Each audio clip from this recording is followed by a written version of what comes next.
आपने तो पीएचडी की है अदलिया की आज़ादी के मौजू पर।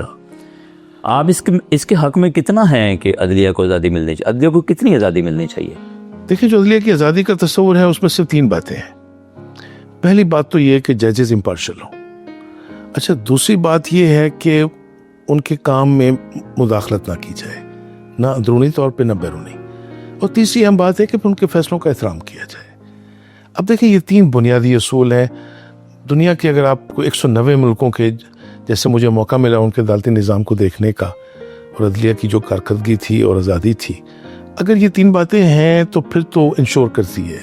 हमारे यहाँ मुसीबत ये रही कि हमारे यहाँ जो जजेस की अपॉइंटमेंट थी वो भी मुतनाज़ा रही। जजेस खुद को खुद अपॉइंट करते रहे, अच्छा खुद को खुद माजूल करते रहे, जबकि दुनिया की तरक्की याफ्ता ऐसा नहीं होना चाहिए आपके ख्याल में? ऐसा नहीं होना चाहिए, इसलिए कि ये जो खुद एहतसाबी है ना, जिसको आप अकाउंटेबिलिटी कहते हैं ऑफ इंस्टीट्यूशन, कोई इदारा अपना खुद एहतसाब नहीं कर सकता। इंडिया में भी आपने देखा कि जो सुप्रीम कोर्ट के जजेस हैं उनके हिसाब के लिए एक कोलिजियम है, फिर उनको आप कह लें पार्लियामान के जरिए उनको हटाया जा सकता है। अमेरिका में जो कांग्रेस के पास ये इख्तियार है कि वो जजेस को रिमूव कर सकती है, जैसे सदर को कर सकती है।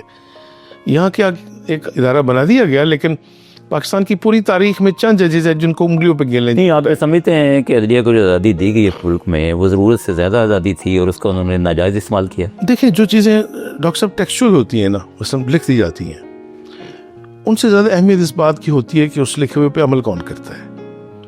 इसलिए अमेरिका में आप देखेंगे तो वहाँ चीफ जस्टिस के नाम से कोर्ट को याद किया जाता है कि ये जी मार्शल्स कोर्ट थी, ये जी रैंक्विस्ट कोर्ट थी, ये फलां जज के नाम से कोर्ट थी। जैसे रॉबर्ट्स कोर्ट है जो उनके चीफ जस्टिस हैं।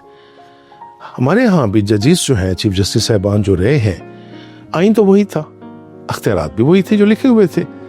किसी ने उनको और तरह से इस्तेमाल किया और किसी ने अपनी एक हदूद में रह के आप कह लें कि, यानी कुछ तो ऐसे थे जो कि कहते थे कि नहीं, स्टिक टू दी लॉ, या जो रिटन चीज़ है। कुछ लोग कहते थे नहीं, जजेस को ये इख्तियार है कि वो फिर अपने माइंड के मुताबिक उसको अप्लाई करके।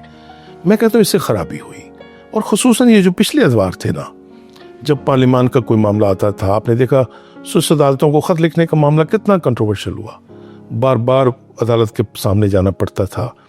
और फिर वो ख़त लिखने का मामला, एक और वज़ीर-ए-आज़म जो है वो घर भेज दिए गए, कई को धमकी दी गई, एक को फांसी लगा दी गई। अच्छा देखिए, मैं हमेशा एक बात कहता रहा, डॉक्टर साहब, कोई भी निज़ाम होना तो उसकी कुछ बुनियादें हैं, अच्छा उनको मजबूत होना चाहिए। हमारे यहाँ इस पे कभी तवज्जो नहीं दी गई। वक्ती तौर पे देखा गया कि इस आदमी को सामने रख के कानून बना लें, इनको लाना है तो फिर बना लें, इनको हटाना है तो फिर बना लें। आप लार्जर इंटरेस्ट में पूरी कौम के हो, फिर दुनिया की जो तरक्की याफ्ता कौमें हैं जो आइन पे अमल पैरा हैं, उनसे आप सीख के कम से कम उन बुनियादों को बेहतर कर लेते। हमने नहीं किया तो हम खमियाजा भुगत रहे हैं इसका कि हमारे इदारे कमज़ोर होते चले गए। हमारी अब जो आप कह लें बड़े इदारे, जिसको आप हुकूमत के इदारे कहते हैं, उनकी हैसियत माजी की निस्बत कमज़ोर है। खा वो अदलिया है, खा वो एग्जीक्यूटिव है, खा वो पार्लियामान है। इसलिए कि किसी जो अहम मामला थे उस पर कोई कंसेंसस या समझौता नहीं हो सका।